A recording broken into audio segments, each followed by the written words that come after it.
كما باركت على إبراهيم وعلى آل إبراهيم إنك حميد مجيد. وقال الله تعالى في القرآن الكريم: أعوذ بالله من الشيطان الرجيم. بسم الله الرحمن الرحيم. وسارعوا إلى مغفرة من ربكم وجنة عرضها السماوات والأرض أعدت للمتقين الذين ينفقون في السراء والضراء والكاظمين الغيظ والعافين عن الناس والله يحب المحسنين. صدق الله. Hadirin jamaah salat subuh Masjid Arafah yang berbahagia, insyaallah dirahmati oleh Allah Taala. Yang pertama, mari kita panjatkan rasa syukur kita kepada Allah. Terima kasih kita kepada Allah Ta'ala yang telah memberikan banyak sekali kenikmatan kepada kita, baik lahir maupun batin, sehingga pagi hari ini kita bisa hadir di masjid yang mulia ini untuk melaksanakan salah satu kewajiban kita kepada Allah, sholat subuh berjamaah, dilanjutkan dengan kajian subuh barokah. Mudah-mudahan pertemuan kita diberkahi dan dirahmati oleh Allah Subhanahu wa Ta'ala. Amin ya rabbal alamin. Salawat dan salam semoga Allah curahkan kepada Rasul Hasanah kita, Nabi Agung Muhammad sallallahu alaihi wasallam, juga keluarga beliau, para sahabat yang mulia.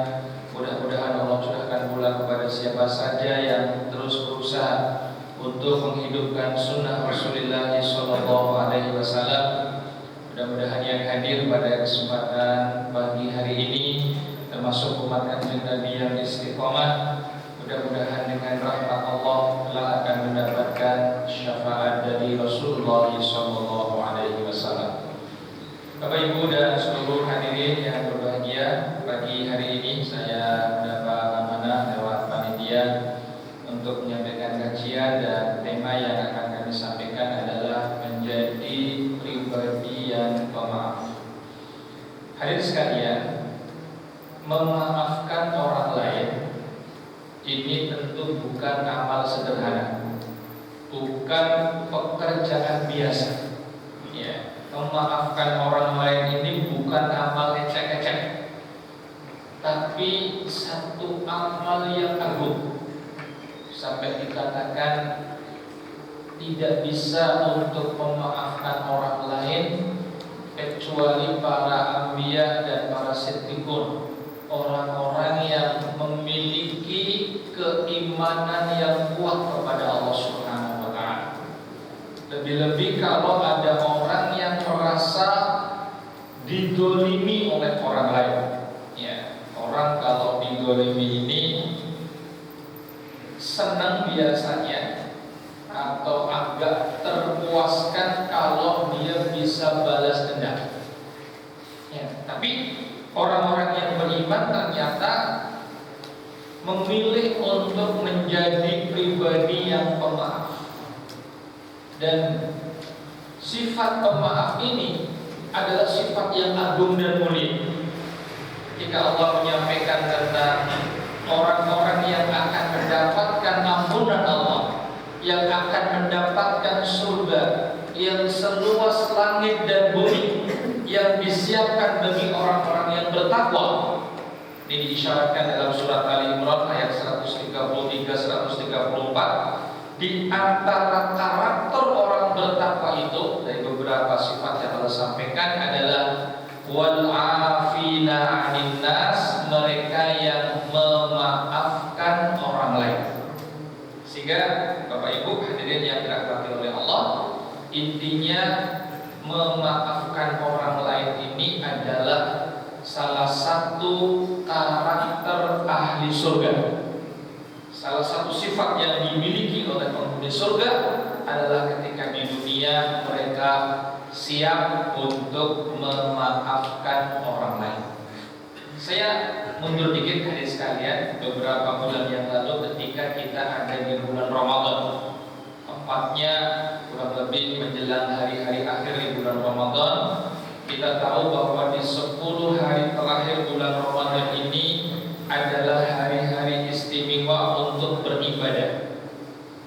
Di 10 hari terakhir Rasulullah SAW biasa beriktikaf.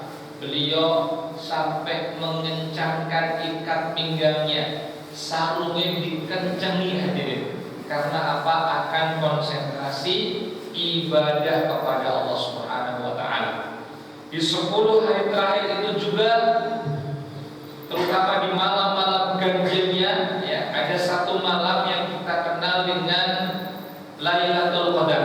Yang malam ini kata Allah khairun min alfi syahr. Malam Qadar, malam kemuliaan itu lebih baik dari 1000 bulan, lebih dari 83 tahun. Nah, ketika mencari malam Qadar itu, ada satu pertanyaan yang disampaikan oleh Ibunda Aisyah radhiyallahu anha kepada Kanjeng Nabi. Kurang lebih pertanyaannya, Nabi, kalau saya bertemu dengan Lailatul Qadar, doa apa yang harus saya mintakan kepada Allah? Kata Nabi, ucapkan Allahumma innaka afuun tuhibbul afwa fa'fu anni. Ya Allah, sesungguhnya Engkau itu afun. Afun ini salah satu asmaul husna. Maknanya Allah Maha Pemaaf. Salah satu di antara nama Allah sekaligus sifatnya yang agung dan mulia, Allah suka memaafkan hamba-hambanya. Allah Maha Pemaaf. Kita katakan tuhibbul afwa fa'fu anni. Allah senang dengan orang yang minta maaf, maafkan saya ya Allah. Hadirin, kita ini mengakui akan banyaknya kesalahan dan dosa-dosa kita kepada Allah. Saya bukan lagi nuduh Bapak Ibu ini punya banyak dosa, tapi Allah telah berfirman dalam hadis qudsi, ya ibadi innakum tukhti'una bil-laili wan-nahar. Wahai hamba-hambaku, kalian ini sering berbuat kesalahan, berbuat dosa malam dan siang. Ini Allah sampaikan kepada kita. Hadirin, orang kalau punya banyak kesalahan, punya banyak dosa, sampai mati belum diampuni, belum dimaafkan oleh Allah, ini bisa gawat kehidupan selanjutnya, hadirin sekalian. Maka penting buat kita untuk minta maaf, mohon ampun kepada Allah dengan beristighfar, dengan bertaubat kepada Allah Subhanahu wa taala. Nah, kita jumpai Allah ini Maha Pemaaf, hadirin. Maka sebagai orang yang beriman, penting buat kita untuk mencontoh sifat Allah yang agung dan mulia ini, yaitu jadilah orang yang pemaaf. Dan inilah dicontohkan oleh junjungan kita Rasulullah SAW, di mana beliau dikenal sebagai pribadi pemaaf. Ya, di banyak kisah dalam sirah beliau kita jumpai bagaimana Nabi kita ini orang yang sangat pemaaf. Contoh dalam kisah ketika beliau berusaha berdakwah ke Taif. Dakwah di Mekah sudah mentok, penduduknya bersikap kasar, mereka bahkan mengintimidasi, mengancam, memukuli para sahabat, bahkan ada yang dibunuh oleh mereka. Maka di antara usaha Nabi adalah kemudian mencari tempat dakwah keluar. Dipilihlah salah satunya kota Taif, hadirin. Taif kurang lebih sekitar 100 kilo arah tenggara dari kota Mekah. Nabi waktu itu berjalan kaki bersama dengan seorang sahabat beliau namanya Zaid bin Harisah radhiyallahu anhu. Sampai di Taif, harapan Nabi beliau akan diterima dengan baik oleh masyarakat di sana, dan mereka kemudian masuk Islam, mendapatkan kemuliaan dari Allah. Tapi yang terjadi Bapak Ibu malah di luar dugaan. Orang-orang Taif mengumpulkan pemuda-pemuda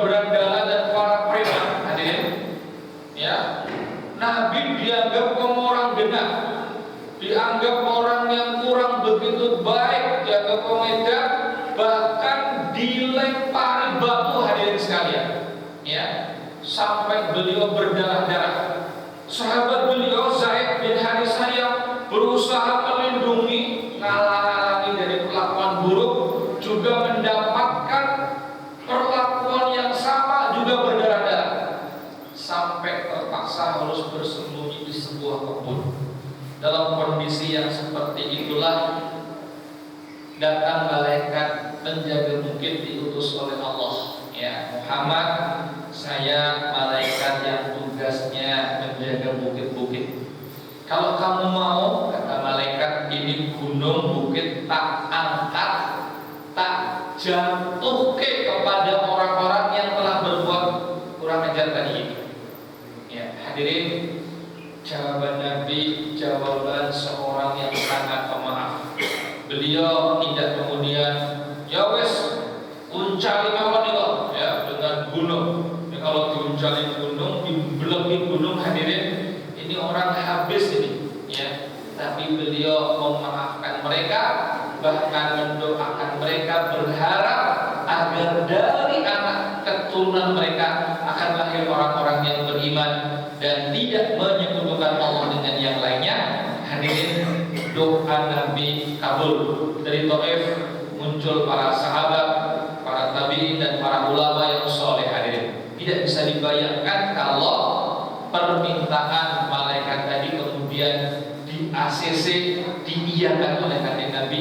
Habislah orang-orang Taif. Nabi orang yang pemaaf. Contoh kedua ya tidak kalah dahsyatnya adalah ketika beliau mendapatkan kemenangan kota Mekah di tahun yang ke-8 Hijriah, namanya Fathu Makkah. Ya, kita tahu dakwah beliau di kota Mekah selama 13 tahun. Kemudian beliau mendapatkan sikap yang tidak baik dari penduduknya, mendapatkan ancaman dan seterusnya, sehingga Allah mengizinkan Nabi dan para sahabat untuk hijrah dari Mekah ke Madinah. Proses hijrah pun bukan proses yang mulus dan aman, karena orang-orang Quraisy membuat sayembara. Siapa yang berhasil menangkap atau membunuh Muhammad dikasih 100 ekor unta. Enggak main-main ini, semacam 100 kendaraan yang bagus. Hadirin, Nabi sampai harus sembunyi dulu ke Gua Thur di arah selatan, padahal Madinah ini arahnya ke utara. Sampai harus lewat, kalau bahasa kita sekarang, jalan-jalan tikus yang tidak pernah atau jarang dilewati oleh orang-orang. Sampai kemudian beliau dengan rahmat Allah selamat sampai ke Madinah. Sampai di Madinah, orang-orang Quraisy belum puas. Di tahun yang kedua Hijriah, mereka mengumpulkan 1000 orang untuk menyerang kota Madinah. Kita kenal dengan perang Badar. Tahun yang ketiga Hijriah dikumpulkan 3000 orang, dipimpin oleh Abu Sufyan, menyerang kota Madinah. Perang terjadi di sekitar Gunung Uhud, kita kenal dengan perang Uhud. Tahun yang kelima Hijriah, lagi-lagi Abu Sufyan memimpin 10.000 pasukan Quraisy dan sekutunya untuk menyerang kota Madinah. Dan Yahudi Bani Quraidah di Madinah yang seharusnya bahu-membahu dengan kaum muslimin berkhianat kepada kaum muslimin. Hadirin, Allah lagi-lagi menyelamatkan kaum muslimin dalam perang Khandaq atau perang Pahit tahun yang ke-5 Hijriah. Nah, yang akan kami sampaikan di tahun yang ke-8 Hijriah, Nabi bersama dengan 10.000 pasukan kaum muslimin kemudian berangkat ke Mekah, dan Allah berikan kemenangan kepada beliau di tahun yang ke-8 ini. Kita kenal dengan peristiwa Fathu Mekah, pembebasan kota Mekah.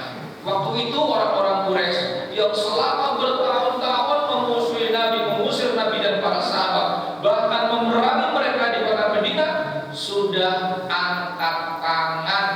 Ya, mereka sudah mengibarkan bendera putih.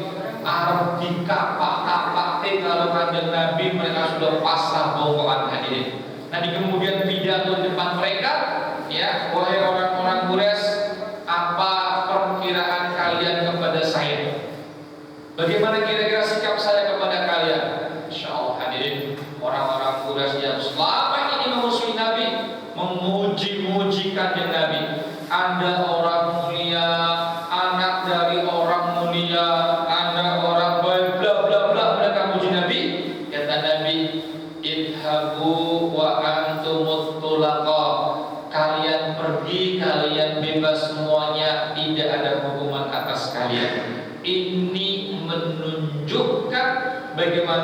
Rasulullah SAW adalah orang yang sangat pemaaf, hadirin sekalian. Ya, jadi memaafkan orang lain ini bagian dari amal soleh yang dicintai oleh Allah Subhanahu wa Ta'ala. Kita tunjukkan Nabi satu cerita tentang sahabat Nabi. Namanya Abu Bakar As-Siddiq radhiyallahu anhu, sahabat dekat Nabi, mertua Rasulullah sallallahu alaihi wasallam, seorang laki-laki yang sangat saleh, salah seorang di antara dua orang yang ada dalam gua yang disebutkan oleh Allah dalam surat At-Taubah. Hadirin, Abu Bakar ini saking baiknya, ya, pernah Nabi itu menyampaikan besok di surga orang-orang akan dipanggil dari pintu-pintu surga. Surganya ada beberapa pintu. Panggilan untuk orang-orang itu sesuai dengan amal-amalnya di dunia. Orang yang di dunia ahli sholat dipanggil lewat pintu sholat. Yang di dunia ahli puasa dipanggil dari pintu namanya Rayyan. Yang di dunia ahli sedekah dipanggil lewat pintu sedekah. Yang dipanggil lewat pintu jihad dan sebagainya. Abu Bakar bertanya, Nabi, ada apa tidak orang yang dipanggil dari semua pintu-pintu itu? Kata Nabi, ada, dan saya berharap kamu di antaranya. Abu Bakar akan dipanggil dari macam-macam pintu, hadirin, karena keutamaannya, karena kemuliaannya, karena amalnya yang luar biasa. Ya sholatnya, ya puasanya, ya sedekahnya, ya jihadnya, ya perjuangannya untuk Islam luar biasa, hadirin. Nah, yang akan kami sampaikan terkait dengan sifat Abu Bakar yang pemaaf ini adalah ketika beliau hijrah dari Mekah ke Madinah, hadirin, ya, bersama dengan kaum muslimin juga yang lain-lain, itu ada orang namanya Mistah bin Usas. Mistah ini orang Mekah, hijrah ke Madinah, namanya Muhajirin. Dia masih kerabat saudara Abu Bakar, tapi dia orang miskin, hadirin. Di Madinah, orang ini kemudian dibantu, dipasok, dikasih sama Abu Bakar bantuan ekonomi, keuangan dan sebagainya selama bertahun-tahun, hadirin. Yang akan kami sampaikan adalah ketika setelah perang Khandaq tahun yang kelima Hijriah, ada namanya perang Bani Mustalik. Di perang Bani Mustalik ini, setelah perang Khandaq itu, Nabi kalau mengadakan perjalanan jauh biasanya mengajak salah seorang istri beliau pakai undian, yang kepilih adalah ibunda Aisyah radhiyallahu anha. Sudah selesai perang Bani Mustalik, menang, mereka akan balik ke kota Madinah. Saya akan menceritakan tentang bagaimana sifat pemaafnya Abu Bakar As-Siddiq. Sampai di perjalanan malam hari menjelang sampai kota Madinah, Nabi dan rombongan beristirahat di sebuah tempat. Ibunda Aisyah waktu itu naik sekedut, semacam tenda kecil yang diikatkan dengan kuat di atas unta. Waktu itu sudah turun ayat hijab, ya, sudah turun ayat hijab, hadirin. Pas malam istirahat itu tenda diturunkan, ibunda Aisyah keluar karena ada hajat. Pas balik ke tempat rombongan, tiba-tiba diraba kalungnya tidak ada. Ini kalung ini sebetulnya mungkin kalung biasa saja, bukan barang yang mahal. Tapi waktu itu ibunda masih kecil, ya, masih remaja hitungannya. Dia sangat senang dengan barang tersebut, maka kemudian balik lagi untuk mencari kalung tersebut. Kata ulama, kadang-kadang ada orang itu punya masalah karena barang-barang sepele, ya. Jangan ini kalung ditinggal ya apa-apa, ya, gak mahal kok begitu, ya. Tapi Allah kepingin punya skenario, dan kalau barang ini ditinggal gak ada cerita ini. Nah, begitu beliau balik ke tempat rombongan, ternyata rombongan pasukan sudah berangkat ke Madinah. Dikira Ibunda Aisyah sudah ada di dalam speduk tadi, tenda diangkat di atas unta, pasukan kemudian berangkat. Jadi sampai ke tempat base camp tadi itu pasukan sudah tidak ada, hadirin. Udah kosong. Nah, hadirin yang dirahmati oleh Allah, Ibunda Aisyah berharap orang-orang sadar kalau beliau tidak ada, kemudian balik lagi mencari, ternyata tidak. Nah, Nabi itu punya pasukan sabu bersih. Biasa yang paling akhir sendirian, barangkali ada orang yang tinggalan, barangkali ada barang-barang yang kececer, diambil oleh pasukan ini. Waktu itu ada namanya Sofwan, seorang sahabat yang mulia, seorang yang soleh, sahabat Nabi, hadirin. Nah, Sofwan kemudian tiba-tiba, hadirin, pas lagi jalan itu tiba-tiba melihat ada hitam-hitam di jalan, ya. Setelah didekati ternyata orang. Sofwan masih tahu kalau inna lillahi wa inna ilaihi raji'un, istri Rasul. Udah gitu aja, nggak ada apa-apa, cuma terus kemudian unta diturunkan, Ibunda Aisyah naik di atas unta, kemudian dituntun sama Sofwan. Sofwan ini orang yang sangat hormat kepada Nabi dan keluarganya. Enggak berbicara sepatah kata pun dalam perjalanan tersebut. Yang enggak nanya, Bunda tadi kok sampai ketinggalan ceritanya piye, begitu ya. Kok orang bengok-bengok dan enggak ada, menang wae, enggak ngomong apa-apa, enggak bicara apa-apa dalam perjalanan tersebut. Nabi sudah sampai di Madinah. Nah, Sofwan ini yang menuntun unta tadi itu sampai di Madinah sudah siang. Dan di Madinah waktu itu ada orang munafik yang dipimpin oleh Abdullah bin Ubay bin Salul. Ini orang munafik ini ngeri, hadirin, ya. Kata sahabat Nabi, kenapa sah menjadi orang munafik ini orang ini? Nabi maafkan dia, Abdullah tadi. Kenapa? Sebelum panjenengan datang ke Madinah, orang-orang Madinah sudah sepakat akan mengangkat dia sebagai raja di Madinah ini. Jadi begitu Nabi datang, orang-orang masuk Islam, Abdullah bin Ubay bin Salul tadi kehilangan pamor, hadirin. Orang itu tidak jadi menjadi raja, dia sangat marah, anyel kepada Islam dan kaum muslimin, khususnya kepada Rasulullah SAW. Tapi dia tidak punya kekuatan, jadi dia orang munafik.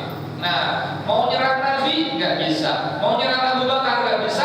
Ada kesempatan menyerang keluarga Nabi ketika Ibunda Aisyah ini seorang perempuan dituntun unta oleh seorang laki-laki, dituduh, hadirin, dituduh, ya, dengan tuduhan palsu. Kita kenal dengan peristiwa hadisul ifki, tuduhan bohong. Ibunda Aisyah dituduh selingkuh, padahal tidak.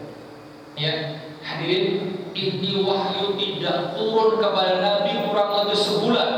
Nabi tidak tahu perkara yang gaib, ya, sehingga sebulan itu kurang lebih digoreng beritanya, isunya digoreng, ya, disebarkan ke mana-mana dengan berita bohong tadi itu. Sehingga kota Madinah waktu itu kayak mendung yang sangat gelap. Para sahabat pada bingung, ini bagaimana, apa yang terjadi, hadirin.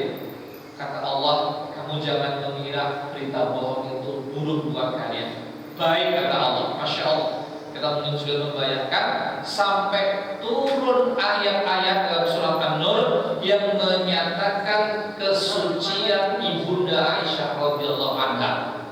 Ayat-ayat itu dibaca oleh orang sampai dengan hari kiamat karena dalam Al-Qur'anul Karim. Hadirin, ketika sudah selesai peristiwa tersebut, kemudian ditelusur, oh, sumbernya memang orang munafik ini sumber berita. Tapi yang ikut share, ikut menyebarkan berita itu ternyata ada orang-orang yang beriman. Jadi dia harus hati-hati kalau ada berita, tidak boleh asal share saja, harus dicek dan dicek, ya, hadirin. Dan di antara orang beriman yang menyebarkan isu itu ada orang namanya Mistah bin Usasah, yang adalah kerabat Abu Bakar, yang selama ini dibantu, dikasih bantuan ekonomi sama Abu Bakar As-Siddiq radhiyallahu anhu. Ketika Abu Bakar tahu bahwa di antara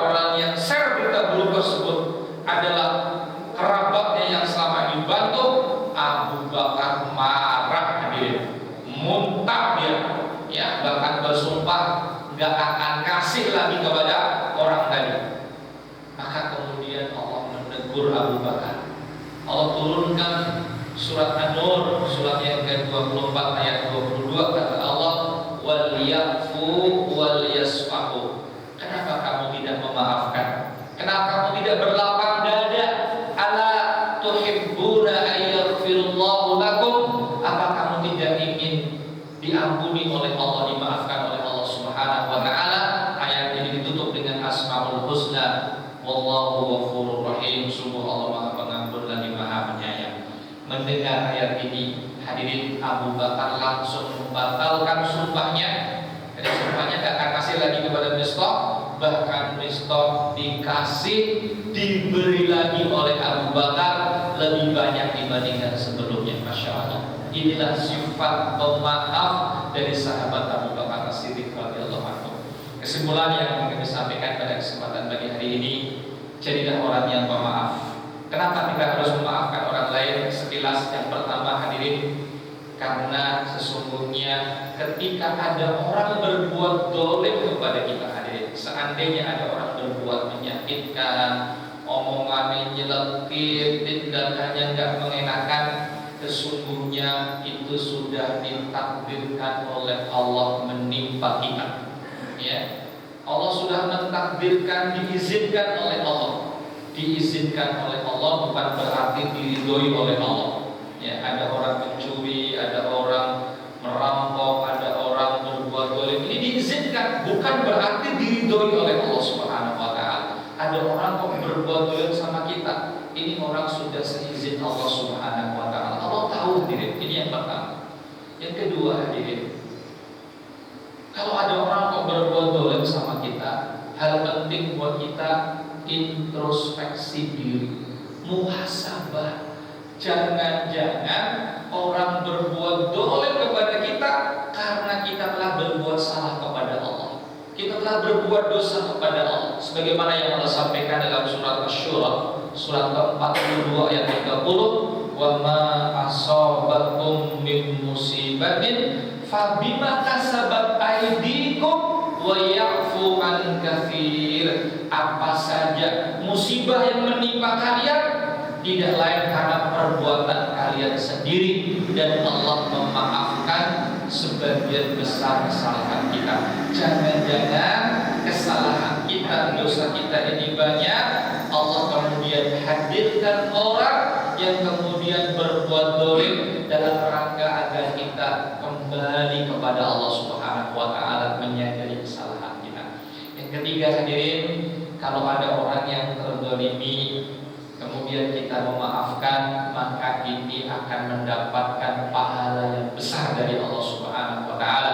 Sebagaimana yang tadi kami sampaikan, di antara ciri penghuni surga yang mendapatkan kemuliaan dari Allah adalah wal 'afina 'anil nas, yang memaafkan orang lain.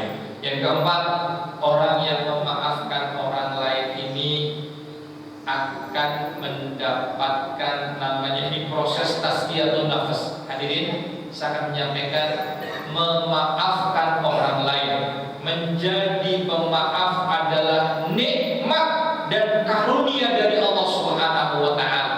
Bayangkan ada orang didolimi sama orang, dia kemudian sakit hati, dia enggak memaafkan. Ini hari pertama, besok hari kedua ada orang lain, besok ada orang lain lagi. Bayangkan kalau ada orang tiap hari ada orang yang dirasa mendolimi dan dia sakit hati dan tidak memaafkan. Ketemu orang yang di warung makan dia anyel, lewat depan rumahnya anyel, mau tidur teringat dengan perbuatan dolim orang, dia pun marah. Hadirin, ini kalau tiap hari marah kayak begini, mohon maaf hadirin, mau tidur susah. Allah malah stroke orang kayak begini hadirin sekalian, ya bisa stroke hadirin. Tapi kalau kita memaafkan orang lain, masya Allah, enak hadirin. Ketemu dengan orangnya enak, lewat depan rumahnya enak, tiba-tiba di pertemuan ketemu, tidak ada masalah, sudah kita maafkan. Kemudian yang kelima, memaafkan orang lain ini kemuliaan dari Allah Subhanahu wa taala. Nabi kita Muhammad sallallahu alaihi wasallam menyampaikan, ada kata ulama, satu hadis yang tidak bisa menerimanya kecuali iman yang kuat. Apa hadis ini? Hadis riwayat Imam Muslim. Kata Nabi, "Ma aqsat shadaqatun min mal." Tidak berkurang harta dengan sedekah. Yang kedua, wa ma zadallahu 'abdan bi illa izzan, tidaklah seseorang memaafkan orang lain kecuali kemuliaan. Yang memaafkan orang lain nampaknya rendah, nampaknya dia hina, orang wani balas, tapi sungguhnya memaafkan orang lain adalah kemuliaan dari Allah. Yang terakhir hadirin yang dirahmati oleh Allah, ada kaidah al-jazā'u min jinsil amal. Balasan itu sesuai dengan jenis amalnya. Ya, kaidah tadi al-jazā'u min jinsil amal ini sesuai dengan banyak ayat dalam Al-Quran, banyak hadis Nabi. Ya, kata Allah misalnya, in ahsantum ahsantum li anfusikum. Kalau kamu berbuat baik, balasannya baik. Kalau berbuat buruk, balasannya buruk. Kata Allah, ya ayyuhalladzina amanu, wahai orang-orang yang beriman, in tansurullaha yansurkum. Kamu menolong agama Allah, Allah tolong kalian. Dalam hadis, ihfadillaha yahfadka. Jagalah Allah. Apa balasan untuk orang yang menjaga Allah? Allah akan menjaganya. Maka balasan sesuai dengan jenis amalnya. Orang Jawa saja bilang sok nandur bakal mundur hari sekalian. Maka ketika ada orang yang berbuat salah kepada kita, kemudian kita maafkan orang ini, kita berpeluang akan dimaafkan oleh Allah Subhanahu wa Ta'ala. Demikian yang dapat kami sampaikan pada kesempatan pagi hari ini, mudah-mudahan bermanfaat. Mudah-mudahan barokah semuanya. Insyaallah Allah berikan kebaikan kepada kita. Kita tutup dengan berdoa kepada Allah. A'udzubillahi minasyaitonirrajim. Bismillahirrahmanirrahim. Alhamdulillahirabbil alamin. Allahumma shalli ala Muhammadin wa ala ali Muhammad. Rabbana ighfir lana wa liwalidina warhamhum kama rabbawna shighara. Rabbana ighfir lana wa li ikhwanina alladziina sabaquna bil ولا تجعل في قلوبنا غلا للذين آمنوا ربنا إنك رؤوف رحيم اللهم اغفر للمسلمين والمسلمات والمؤمنين والمؤمنات الأحياء منهم والأموات اللهم إنا نسألك الهدى والتقى والعفاف والغنى اللهم إنا نسألك العفو والعافية في الدنيا والآخرة اللهم إنا نسألك علما نافعا ورزقا طيبا وعملا متقبلا ربنا هب لنا من أزواجنا وذرياتنا قرة أعين واجعلنا للمتقين إماما ربنا آتنا في الدنيا حسنة وفي الآخرة حسنة وقنا عذاب النار اللهم صل على محمد وعلى آل محمد سبحان ربك رب العزة عما يصفون والسلام على المرسلين والحمد لله رب العالمين.